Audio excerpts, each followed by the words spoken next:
Sábado 4 de junio. San Francisco Caracciolo, presbítero y fundador. Amó profundamente a Dios y al prójimo. Nació en la región de los Abruzos, Italia, en 1563, en el seno de una familia emparentada con Santo Tomás de Aquino. A los 22 años cayó enfermo de lepra. Su situación era tan grave que muchos creyeron que sería incurable. Sin embargo, Francisco prometió que si Dios lo curaba de esta enfermedad, se dedicaría al servicio sacerdotal y al apostolado. En efecto, se logró curar de su enfermedad y decidió cumplir su promesa. Viajó a Nápoles, Italia, donde realizó sus estudios de filosofía y teología, y recibió la ordenación. Posteriormente, se unió a un grupo de apostolado que se dedicaba a atender a los presos de las cárceles. Mientras tanto, un hombre llamado Juan Adorno se propuso fundar una comunidad religiosa que se dedicara a la oración y al apostolado. Para ello, envió una carta a un tal Ascanio Caracciolo para pedir colaboración y consejo sobre su proyecto.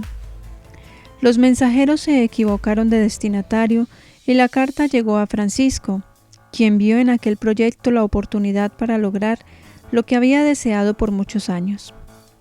Después de 40 días en un retiro, fundó la Congregación de Clérigos Regulares, dedicada a la adoración del Santísimo Sacramento. Se dedicó a confesar a los pobres y, a pesar de ser superior general, realizaba las labores más humildes de la comunidad, tales como tender las camas, barrer las habitaciones y lavar la loza. Murió en el año 1608 en Agnone, Italia. Fue canonizado por el Papa Pío VII en 1807.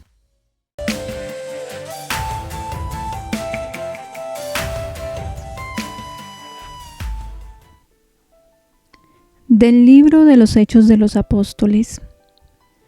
Cuando llegamos a Roma, le permitieron a Pablo vivir por su cuenta en una casa con el soldado que lo vigilaba. 3 días después, convocó a los judíos principales y cuando se reunieron les dijo: Yo, hermanos, sin haber hecho nada contra el pueblo ni contra las tradiciones de nuestros padres, fui entregado en Jerusalén como prisionero en manos de los romanos. Me interrogaron y querían ponerme en libertad porque no encontraban nada que mereciera la muerte. Pero como los judíos se oponían, me vi obligado a apelar al César, aunque no es que tenga intención de acusar a mi pueblo.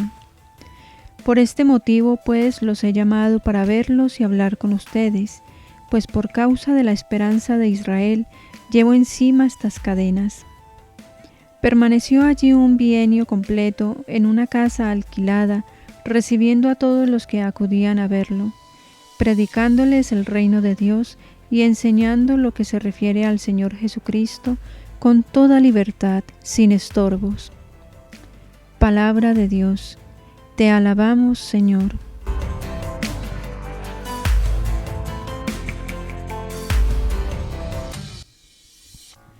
Salmo responsorial. Los buenos verán tu rostro, Señor. El Señor está en su templo santo. El Señor tiene su trono en el cielo. Sus ojos están observando. Sus pupilas examinan a los hombres. El Señor examina a inocentes y culpables, y al que ama la violencia Él lo odia, porque el Señor es justo y ama la justicia. Los buenos verán su rostro.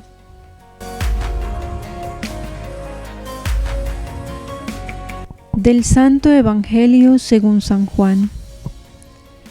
En aquel tiempo, Pedro, volviéndose, vio que los seguía el discípulo a quien Jesús amaba, el mismo que en la cena se había apoyado en su pecho y le había preguntado: Señor, ¿quién es el que te va a entregar?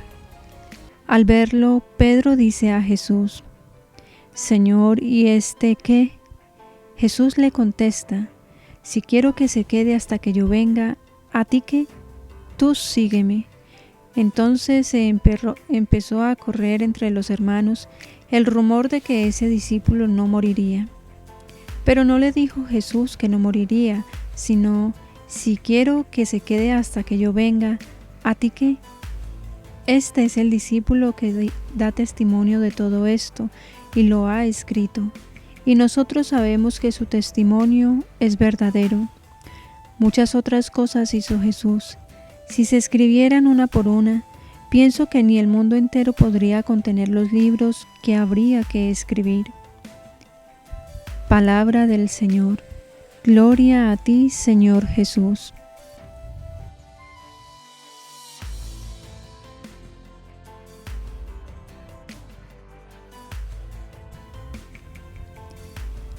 Tú sígueme. Queridos hermanos, es interesante ver cómo los seres humanos estamos llenos de excusas para no hacer lo que nos corresponde. Esta es una mala costumbre que ha sido alimentada desde la infancia, cuando los padres no ayudan adecuadamente a sus hijos a atender que hay que asumir las responsabilidades y al contrario, se les enseña a excusarse frente a sus hechos. De esta manera, se cultiva la pereza espiritual que luego va a recaer en el vicio de la perdición. Por eso, el testimonio de Pablo debe hablarnos al respecto y nos debe motivar a ser diligentes, pues a pesar de ser prisionero, no perdió ni un minuto de su tiempo para seguir expandiendo el Evangelio, porque quien tiene a Jesús en su corazón mantiene viva la llama de la fe con la comunión y la meditación de su palabra. No se queja, sino que aprovecha cualquier circunstancia para compartir la certeza de experimentar la presencia viva del Señor con los demás.